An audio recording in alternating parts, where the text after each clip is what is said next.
यहां से आरंभ किया माता कुंती ने, इस नाम से।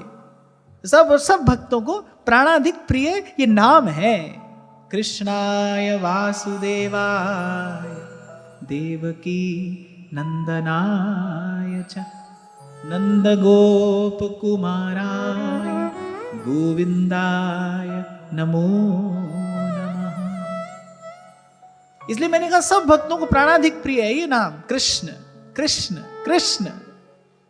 कृष्ण जिनका नाम है, गोकुल जिनका धाम है, ऐसे करुणा धाम को बारंबार प्रणाम है, बारंबार प्रणाम है।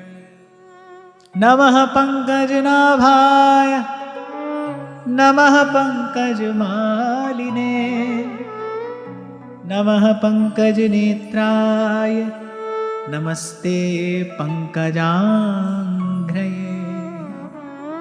बड़ी अद्भुत, बड़ी सुंदर स्तुति माता कुंती कर रही हैं।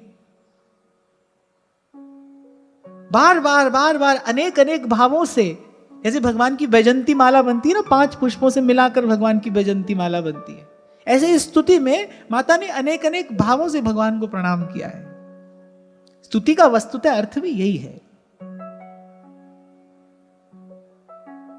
और एक और बात मैं आपको बताऊं, एक बार मुझसे ऐसे किसी ने पूछा था, कहा शायद दिल्ली की घटना है, किसी ने मुझसे पूछा, बोले कि ये आपके भगवान को, यही शब्द थे उसके, बोले ये आपके भगवान को अपनी स्तुति सुनना इतना अच्छा क्यों लगता है, उनको अपनी प्रशंसा सुनना इतना अच्छा क्यों लगता है। मैंने मन में विचार किया, मैंने कहा प्रभु कैसे कैसे खिलौने बनाए हैं आपने, देखो जीव की कैसी कैसी दुर्बुद्धि भी हो सकती है। मैंने कहा हमारी पहली बात तो जीव जो स्तुति करता है वो अपूर्ण है, कोई भी कभी पूर्ण रूप से भगवान की स्तुति कर ही नहीं सकता, वो अपूर्ण है। और दूसरी बात, जीव की स्तुति से ना तो भगवान की भगवत्ता बढ़ती है, न करने से घटती है। जो अन्य देवी देवता है ना, देखो उनकी पूजा करने से तो उनकी शक्ति की वृद्धि होती है। जब आप यज्ञ करते हो, जब आप देवता के निमित्त मंत्रोच्चारण करते हुए आहुति डालते हो यज्ञ की अग्नि में, तो देवता की शक्ति बढ़ती है। पर भगवान के साथ ऐसा नहीं है, वो तो अच्युत हैं, वो तो अपने निजानंद में सदा मग्न है, उनकी कोई स्तुति करे न करे। तो मैंने कहा भैया भगवान की स्तुति करने से करने वाले के मन का विकार दूर होता है। श्री कृष्ण को श्रृंगार की आवश्यकता नहीं है, श्री कृष्ण का श्रृंगार करने वाले के मन का विकार दूर होता है। प्रभु को जो सजाता है उसके मन का श्रृंगार होता है। श्री कृष्ण की जो स्तुति करता है उसका अंतःकरण शुद्ध होता है, उसका अंतःकरण शुद्ध होता है। स्तुति करने से, भगवान की स्तुति करने से, भगवान को बार बार प्रणाम करने से जीव के अहंकार का नाश होता है। जिस अहंकार के कारण, जिस अभिमान के कारण जीव जन्म जन्म से संस्कृति में पड़ा है, मैं करने वाला हूं, मैंने कर्म किया, यही विचार, यही भाव तो जीव को भव बंधन में डालता है ना। कल मैंने इसीलिए आपसे कहा था, आपको याद दिलाऊं, मैंने कहा मैं बड़े मनोयोग पूर्वक ये बात कह रहा हूं, श्री कृष्ण को भाव से प्रणाम करने वाले का भव बंधन नष्ट होता है। क्यों होता है, कैसे होता है? क्योंकि जब कोई जीव भगवान को प्रणाम करता है, श्री कृष्ण उसके अभिमान का हरण कर लेते हैं। दर्पहारी है भगवान, दया करते हैं जीव पर, उसके उस दुर्गुण का नाश करते हैं जिस दुर्गुण के कारण जीव अनंत काल से भव बंधन में पड़ा है, भांति भांति के दुख पाता है, उसी दुर्गुण का नाश करते हैं। अरे कोई उत्तम वैद्य भी हो ना, कोई उत्तम वैद्य भी हो तो वो चाहता है कि इस रोगी का रोग समूल नष्ट हो जाए, इसको पुनः दोबारा से ये कष्ट ना उठाना पड़े। अगर कोई अच्छा वैद्य होगा, सच्चा वैद्य होगा ना, तो वो चाहेगा कि भाई इसको ऐसी औषधि दूं कि इसका रोग जो है वो समूल नष्ट हो जाए। फिर भगवान के पास जब कोई जाता है और विनय और भक्ति के साथ जब प्रभु को कोई प्रणाम करता है, फिर भगवान जीव पर दया करते हैं, कृपा करते हैं, विचार करते हैं कि भाई कुछ ऐसा करो जिससे इसका रोग समूल नष्ट हो जाए। और सारे रोगों का मूल क्या है? जो जीव का कर्तापन का अभिमान है, वही तो सारे रोगों का मूल है। भगवान उस अभिमान को नष्ट करते हैं। और जैसे जीव का अभिमान नष्ट होता है, ऐसे जीव आत्म निवेदन करता है, थोड़ी देर पहले ही मैंने आपको कहा, उसके जीवन में सुख आनंद की वर्षा हो जाती है। इसीलिए कल आपसे मैंने कहा था, भाई मैंने कोई भाव भावना में बहकर नहीं कह दी ये बात। श्री कृष्ण को एक प्रणाम करने वाले का भवबंधन नष्ट होता है, अवश्य होता है, अवश्य होता है। यही श्री कृष्ण को किए प्रणाम की महिमा है, यही श्री कृष्ण की स्तुति की महिमा है। भगवान की स्तुति करने से अपने मन का विकार दूर होता है, भगवान की स्तुति करने से अपना अंतःकरण शुद्ध होता है, काम क्रोध आदि विकार नष्ट होते हैं बार बार भगवत स्तुति करने से। भगवान को तो भाई पता नहीं क्या सुख मिलता होगा कि नहीं, जीव भगवान को क्या सुख देगा। हम जब श्री जी की सेवा करते हैं, क्या हमारी सेवा से श्री जी को सुख मिलता होगा? हमें सेवा का अधिकार देकर श्री जी ने हमारे सुख का विधान किया है। यदि नहीं लगे होते सेवा में तो कहीं यहां वहां भटक रहे होते ना, समय शक्ति साधन कहीं ना कहीं उसका अपव्यय ही तो हो रहा होता, कहीं ना कहीं उसका दुरुपयोग ही तो करते। क्या करते? कितनी कृपा की गुरुजनों ने, आचार्यों ने, हाथ पकड़कर हमको श्री जी की सेवा में लाकर खड़ा किया। हमारे सुख का विधान है ये। तो अनेक अनेक भावों से माता कुंती प्रणाम कर रही है। नमः पंकज नाभाय, नमः पंकज मालिने, नमः पंकज नेत्राय, नमस्ते पंकजांघ्रे। जिनकी नाभि कमल से ब्रह्मा उत्पन्न हुए, जो कमलों की माला धारण करते हैं, जिनके नेत्र कमल के समान हैं, जिनका एक नाम कमल नयन है, जिनके चरण कमलों में कमल का चिन्ह बना है, ऐसे हे गोविंद, हे श्री कृष्ण, मैं आपको बार बार प्रणाम करती हूं। यहां माता कुंती ने बार बार पंकज शब्द का, पंकज अर्थात कमल, कमल का एक नाम कंज भी है, कम सुखम जायते। कमल का एक नाम कंज भी है ना, कंज कहते कम सुखम जायते। आप देखो कमल के फूल को देखकर भी मन को अच्छा लगता है ना। और कमल प्रतीक है किसका? निर्लिप्तता का। पंख से उत्पन्न हुआ है, पंकज है वो, पंकेन जायते, पंख से उत्पन्न हुआ है वो, कीचड़ से। लेकिन कीचड़ से उत्पन्न होने पर भी वो कीचड़ में लिप्त नहीं है, वो निर्लिप्त है। कमल निर्लिप्तता का प्रतीक है, कमल प्रेम का प्रतीक है। जिस हृदय में प्रेम उत्पन्न होता है, ये शरीर क्या है? जीव जन्म जन्म से कैसा है? स्वभाव तो दुष्टा। इसी कीचड़ में प्रेम जन्म लेता है, पर प्रेम निर्लिप्त है। और सुख का मूल भी प्रेम ही है। क्यों कमल से भगवान के श्रीअंग की उपमा दी जाती है? कमल नयन है, उनके कर कमल हैं, चरण कमल हैं। ये कमल के पुष्प को क्यों चुना गया? एक तो कमल के पुष्प को देखकर शुद्धता, पवित्रता की अनुभूति होती है। फिर कमल निर्लिप्तता का प्रतीक है, कमल प्रेम का प्रतीक है। इसीलिए ऐसी उपमा दी गई है प्रभु को। रसिकों को भी ये नाम बड़ा प्यारा है। तभी श्री स्वामी जी महाराज कहते हैं, हित तो कीजे कमल नयन सो। ऐसे तो प्रभु का प्रत्येक नाम जो है वो आनंद का भंडार है, पर मुझे भगवान के अनेक अनेक नामों में ये नाम अतिशय प्रिय है। हित तो कीजे कमल नयन सो, कमल नयन सो, कमल नयन सो। जिनकी नाभि कमल से ब्रह्मा उत्पन्न हुए, माने जिनकी नाभि भी कमल सी है। कमल पुष्पों की माला प्रभु धारण करते हैं। और कहीं कहीं पर तो आपको देखने को मिलेगा कमल के ही आसन पर भगवान विराजमान है। वृंदावन के रसिकों की भाव भावना के अनुसार भी वो जो प्रिया प्रीतम की निभृत निकुंज की अवस्थिति है, वो किसी दिव्य कमल पुष्प पर ही है। उस कमल पुष्प की कर्णिका पर ही प्रियालाल का ये नित्य विहार हो रहा है। कमल प्रेम का, जिनके नेत्र कमल के से हैं, श्री चरणों में कमल का चिन्ह अंकित है। एक और बात, भगवान के श्री चरणों में अनेक अनेक चिन्ह अंकित हैं, लेकिन भगवान के श्री चरणारविंद में जो कमल का चिन्ह अंकित है, उसका बार बार ध्यान करने से, उसका बार बार चिंतन करने से हृदय में अनुराग उत्पन्न होता है।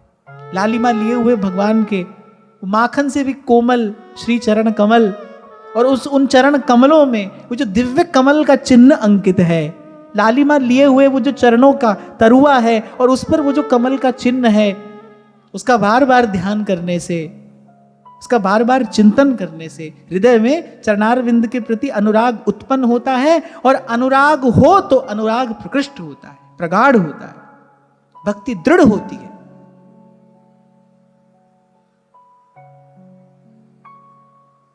तो इस प्रकार अनेक अनेक विधि माता प्रणाम करती हैं। फिर आगे कहती हैं, यथा ऋषिकेश खलेन देवकी कंसेन रुद्धाति चिरं शुचार्पिता विमोचिताहं च सहात्मजा विभो त्वयैव नाथेन मुहुर्विपद्गणा। और वो ध्यान से सुनना, हर एक श्लोक में माता ने भगवान को अलग संबोधन दिया। यहां माता कुंती भगवान को ऋषिकेश कह रही है। ऋषिकेश का अर्थ होता है इंद्रियों का स्वामी। और जैसा मैं आपको कई बार ये बात कहता हूं ना कि ये जो आचार्यों की दिव्य वाणी है, इसका एक अभिधा अर्थ होता है, माने जो शब्द का अर्थ है। फिर उसका एक और गहन अर्थ है जिसको लक्षणा कहते हैं। फिर एक और अर्थ है जिसको व्यंजना कहा जाता है। जैसे जैसे बुद्धि सूक्ष्म होती चली जाती है, जैसे जैसे वृत्ति परिष्कृत होती चली जाती है, वैसे वैसे उस वाणी का वो जो सूक्ष्म स्वरूप है, जो सूक्ष्म अर्थ है, वो आपके सामने प्रकाशित होता चला जाता है, उजागर होता चला जाता है।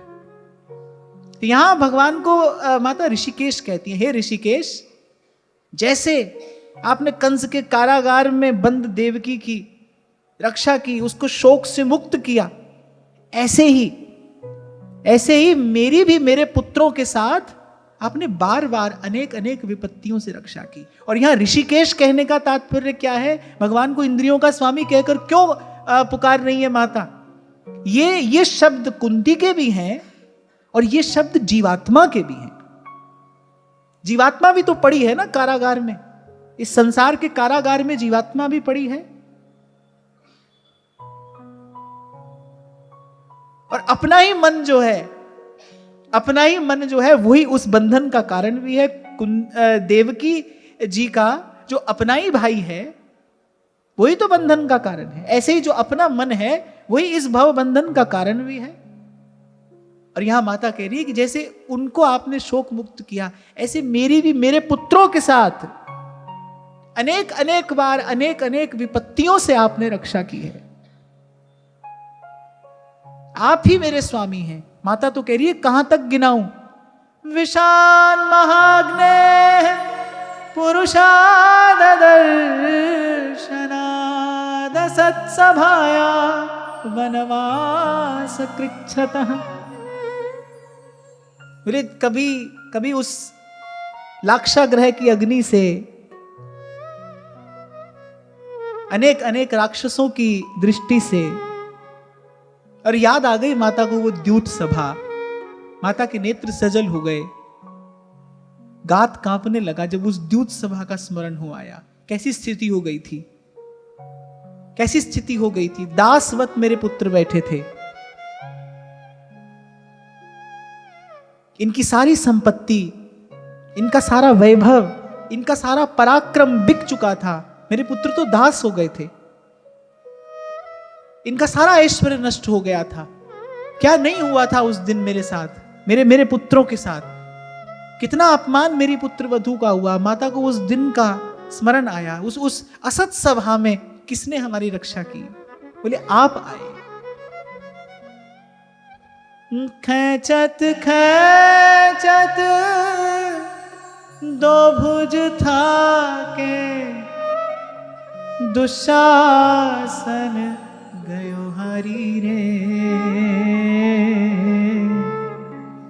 चीर बढ़ायो मुरारी, चीर बढ़ायो मुरारी रे,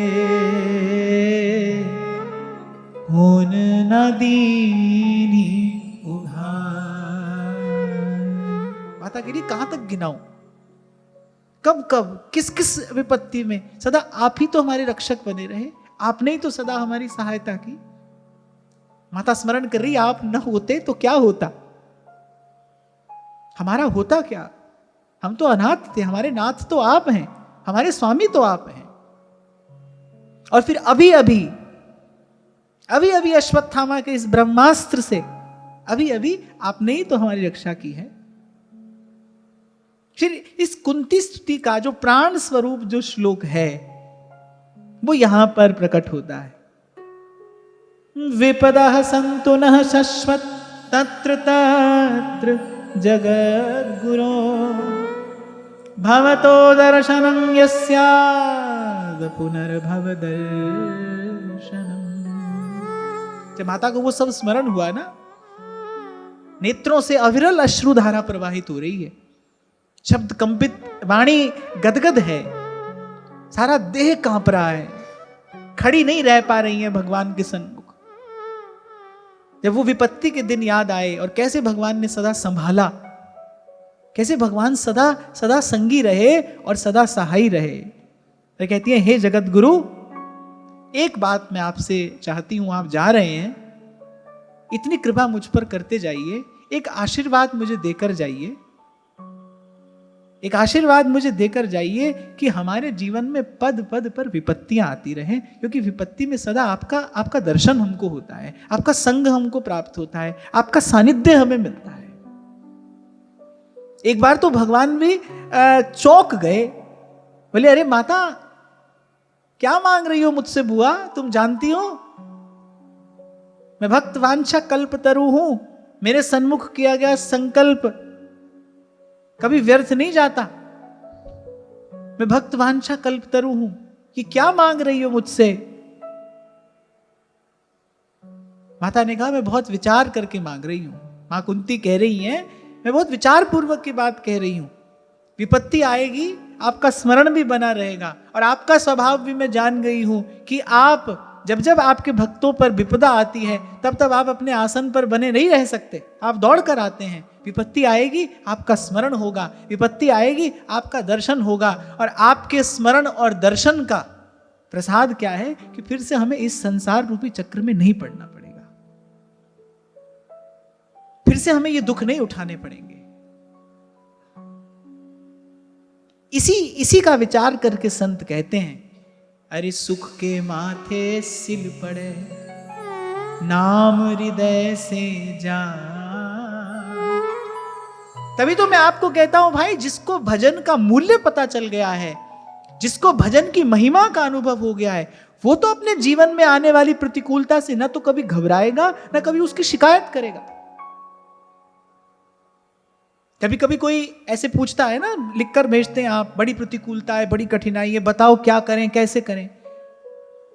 अभी भजन के सुख का अनुभव नहीं हुआ, अभी भजन का मूल्य पता नहीं चला, अभी भजन का स्वभाव नहीं जाना आपने। भजन के लिए यही तो उपयुक्त वातावरण होता है।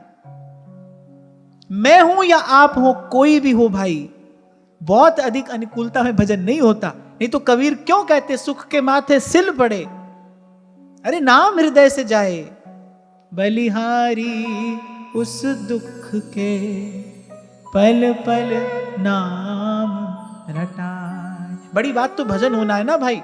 जब तक बड़ी बात इस देह का सुख है, तब तक ये सब शिकायत रहेगी, भाई ऐसे नहीं हो रहा, वैसे नहीं हो रहा, ऐसा हो जाता, वैसा हो जाता। जब तक आपके लिए बड़ी बात देह का सुख है, देह गेह का सुख है, तब तक ये सब बात रहेगी। जिस दिन भजन की महिमा समझ में आ जाए, जिस दिन जीवन में पहला स्थान भजन को दे दिया जाए, उसके बाद कोई शिकायत नहीं रहती। उसके बाद तो भाई कुछ भी हो, भजन होना चाहिए। सुख रहे, दुख रहे, अनुकूलता रहे, प्रतिकूलता रहे, पर प्रभु आपकी याद बनी रहे। मेरे नाथ, मैं आपको भूलूं नहीं, आपकी याद बनी रहे। विपदा सन्तु नः शश्वत तत्र तत्र जगद्गुरो। और समग्र भक्ति साहित्य में ऐसे वाक्य बड़े कम मिलते हैं। भगवान सामने खड़े हैं, वो सदा सुख का आशीष भी तो मांग सकती हैं। आप और मैं तो किसी को सदा सुखी नहीं कर सकते, भगवान तो कर सकते हैं। यदि ये मांग लेती, प्रभु आशीर्वाद दीजिए मैं और मेरा परिवार सदा सुखी रहें और सुखी रहकर आपका भजन करें, तो भी भगवान देते। भगवान तो ये भी देने में समर्थ हैं, वो तो अन्यथा कर तुम है। पर माता ने ये नहीं मांगा। फिर ये हमारे जीवन में पद पद पर विपत्तियां आती रहे। क्यों? क्योंकि मैंने अपना स्वभाव देख लिया है। सुख अपने साथ एक उन्माद लेकर आता है। बहुत अधिक जीवन में सुविधा होगी। आप भाई मेरी बात लिखकर ले जाना, बहुत अधिक जीवन में सुविधा होगी, जीवन में प्रमाद आएगा। और प्रमाद से बड़ा मनुष्य का कोई शत्रु नहीं है। प्रमाद से बड़ा कोई शत्रु नहीं जीवन। हां, पर यह बात कहने के लिए जन्म जन्म की भक्ति चाहिए। जो बात माता कुंती ने कही, ये बात कहने के लिए जन्म जन्म की भक्ति चाहिए, संसार से वास्तविक वैराग्य चाहिए। और इसके मूल में कहीं बड़ा गंभीर ज्ञान भी है। इसीलिए मैंने आपसे कहा था, कुंती जी द्वारा की गई स्तुति में भक्ति भी है, ज्ञान भी है, वैराग्य भी है। संसार के विषय सुख से पूर्ण वैराग्य का यहां दर्शन हो रहा है। कि कह रही है कि आप विपत्ति आएगी तो आपका दर्शन होगा, और पुनः पुनः आपके दर्शन से क्या होगा? प्लीज संसार में नहीं आना पड़ेगा, जन्म मृत्यु के चक्कर में नहीं पड़ना पड़ेगा।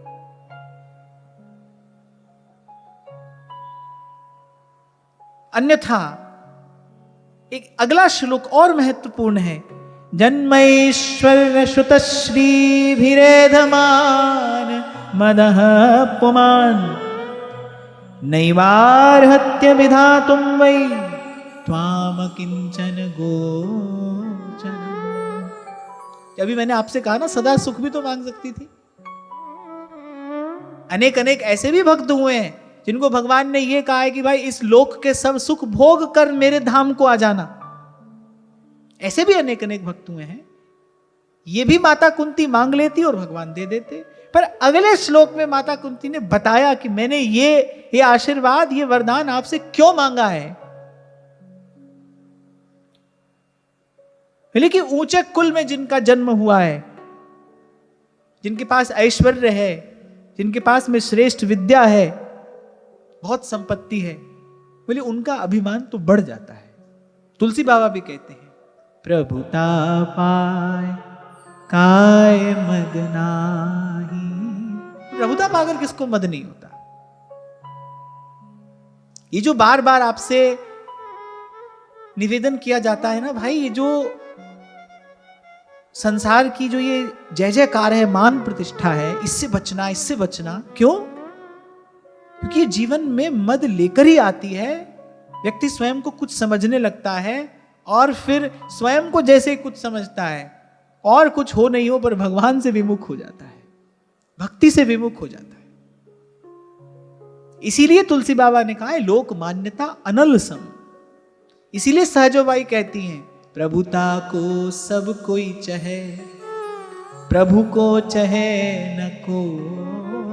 प्रभुता सब चाहते, प्रभु को कोई नहीं चाहता है। और यही देवताओं द्वारा उत्पन्न किया जाने वाला सबसे बड़ा विघ्न है। ये देवताओं द्वारा उत्पन्न किया जाने वाला सबसे बड़ा विघ्न है, प्रभुता। और यहां माता कुंती कह रही हैं, ऊंचे कुल में जन्म, ऐश्वर्य, विद्या, संपत्ति, ये सब जीवन में मद लेकर आते हैं। जीव अभिमानी हो जाता है। सुंदर रूप, धन, प्रभुता। संत कहते हैं, नीति कहती है कि इसमें से एक भी वस्तु हो तो बहुत संभल के रहना चाहिए। रूप हो, यौवन हो, धन हो, संपत्ति हो, और फिर या आपके हाथ में सत्ता हो, आपके पास प्रभुता हो, इसमें से कोई भी वस्तु हो, एक भी हो कह रहे बहुत संभल के रहना चाहिए, और कह रहे तीनों ही आ जाए तो उसका पतन निश्चित है, उसको फिर कोई नहीं बचा सकता, भगवान के अतिरिक्त कोई नहीं बचा सकता है उसको। फिर तो भाई उसके जीवन में कोई समर्थ संत हो तो उसको बचा ले, नहीं तो फिर पतन निश्चित है। ये सब अपने साथ में प्रमाद लेकर आते हैं। भाई नशा करने वाली कोई चीज खा लो तो नशा होगा कि नहीं होगा, सीधी सी बात है। और मैं तो कहता हूं कि संसार में जो खाने पीने से जो नशा होता है ना, वो तो बहुत साधारण कोटि का है। उन्माद तो व्यक्ति को सफलता पाकर होता है, उपलब्धि पाकर होता है, प्रभुता पाकर होता है। ये नशा उतरता नहीं, ये व्यक्ति को समाप्त करके ही उतरता है। वो जो साधारण सा उन्माद है ना, वो तो थोड़ी देर के लिए चढ़ा और फिर उतरा। ये एक ऐसा उन्माद है जो जीवन को, इस दुर्लभ जीवन को, इस अवसर को नष्ट करने पर ही उतरता है। इसलिए बहुत बच के रहे हैं भजन करने वाले महापुरुष, जिन्होंने अपने जीवन में भगवत भाव की, भक्ति की, भजन की महिमा जानी है, वो तो इससे बहुत बच कर रहे हैं।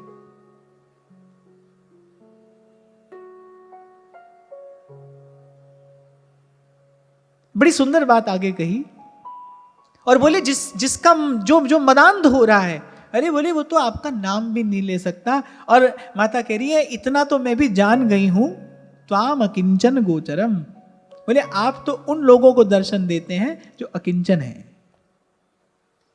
द्वादश स्कंद में भगवान स्वयं माता रुक्मिणी से बात कह रहे हैं, द्वारिकाधीश कह रहे हैं, बोले हम भी निष्किंचन है और निष्किंचन ही हमको प्रिय भी हैं, वही हमको प्यारे भी हैं। वहां तुलसी बाबा यही बात तो कह रहे, ये दरबार, प्रभु का जो दरबार है, बोले इसमें तो दीन का आदर है, दीन को आदर, रीति सदा चली आई। हित ध्रुव निरखत नेक नहीं, वैभवता की ओर, और रंच प्रेम में अपन पो हारत नवल किशोर। अरे आप तो अकिंचनों को दिखाई देते हैं, आप तो अकिंचनों को दर्शन देते हैं। विचार करी कहा होगा किसी ने, मिटा अपनी हस्ती को, घर कुछ मर्तबा चाहे, अरे दाना खाक में मिलके गुले गुलजार होता है। और भाई यहां तक आ जाने के बाद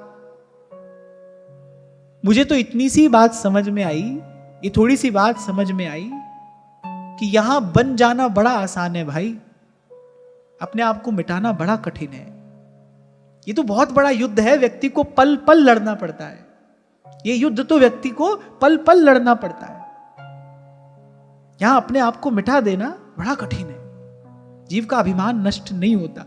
इसलिए तो उस दिन आपको कह रहा था, मैं आपको विनोद नहीं कर रहा था, इसलिए तो बार बार, मैं तो दिन में कितनी बार आते जाते इनको प्रणाम भी करता रहता हूं, इनके सामने उठक बैठक भी लगा लेता हूं, क्योंकि ये बात समझ में आ गई है, जे ही राखे रघुवीर ते उबरे ते ही काम। किसी भी काल में, किसी भी समय, किसी भी सामर्थ्य से, किसी भी साधन से कोई इन तक नहीं जा सकता भाई, कोई नहीं जा सकता। ये कृपा करके किसी को अपना लें, किसी को स्वीकार कर लें तो बात दूसरी है। और फिर यहां माता कह रही है, मैं क्यों मांग रही हूं आपसे विपत्ति, क्योंकि मैंने देख लिया है, सुख आएगा, संपत्ति आएगी, विद्या आएगी, बल आएगा, प्रभुता आएगी, तो वो अपने साथ में अभिमान भी लेकर आएगी। और बस अभिमान जैसे ही आएगा, पहले आप दूर हो जाएंगे। इसलिए हे नाथ, विपत्ति आती रहे जीवन में। विपत्ति आने से क्या होगा, बोले हम दीन बने रहेंगे। वही बात तो माता कुंती को स्मरण आ रही है ना, अरे सारा संसार मेरे 5 पुत्रों के बल, बुद्धि, यश, विद्या, पराक्रम का गुण गा रहा है, अरे पर मैं जानती हूं ये सब तो धरा का धरा रह गया था। उस दिन द्यूत सभा में मेरे पुत्र तो दास हो गए थे, सब तो धरा का धरा रह गया था। अरे मेरे पुत्र तो दास हो गए थे, इनका आने वाला वंश दासों का वंश कहलाता। ये तो अपनी श्री, अपना पराक्रम, अपना वैभव सब खो चुके थे, किसने बचाया? वो गई हुई वस्तु किसने लौटाई? श्री कृष्ण ने। माता कुंती कह रही है, नाथ मैं भूली नहीं, वो द्यूत सभा का दिन मैं भूलती नहीं हूं। अरे ये तो लाक्षागृह में जल गए होते, हम सब स्वाह हो गए होते यदि आप नहीं होते। अनेक अनेक राक्षस, अरे कब का हमें अपना आहार बना चुके होते, आप नहीं होते। उस दिन द्यूत सभा में हमारी गई हुई संपत्ति, हमारी श्री, हमारे हाथ से तो सब चला गया था। आप नहीं होते तो आज हम यहां नहीं होते। जब विपत्ति आती है ना, तो प्रभु जीव दीन बना रहता है, उसका मस्तक झुका रहता है। क्योंकि मैं आज आते हुए इसी बात का विचार कर रहा था। मैंने कहा यदि श्री कुंती जी ये मांगती कि सदा सुखी रहें और आपका भजन करें, ये भी भगवान दे देते, पर उन्होंने ये नहीं मांगा। क्यों नहीं मांगा कि सदा सुखी रहें और आपका भजन करें? क्यों? क्योंकि सुख उन्माद लाता है, उन्माद आपसे विमुख कर देता है, आपसे जीव विमुख हो जाता है, आपसे दूर हो जाता है। इसीलिए मैंने कहा कि भाई जब भजन की महिमा समझ में आएगी, जिस दिन आपको भजन के सुख आनंद का अनुभव होगा ना, जिस दिन आपको उस भजन भाव के आनंद की अनुभूति होगी, उस दिन आपको समझ में आएगा भाई जो सुख दुख लगे रहे देह सु, इसमें हमको बुद्धि नहीं लगानी है। प्रभु की याद बनी रहे, प्रभु का स्मरण बना रहे। इसीलिए अपने जीवन के अंतिम दिनों में श्री स्वामी रामसुख दास जी महाराज बस यही बात कहते भी थे और कहलाते भी थे कि मेरे नाथ, इसमें आपको भूलू नहीं, आप न भूल जाएं। ध्रुवदास जी यही तो कह रहे हैं, तुम जिन देहु बिसार और मोको कहूं। क्योंकि प्रभु यदि आप ही भूल गए, यदि जीव ने आपको ही विसार दिया, उसको फिर कहां ठौर है? फिर तो पुनरपि जन्मम और पुनरपि मरणम, फिर तो जननी का गर्भ तैयार है, और पुनरपि जननी जठरे शयनम।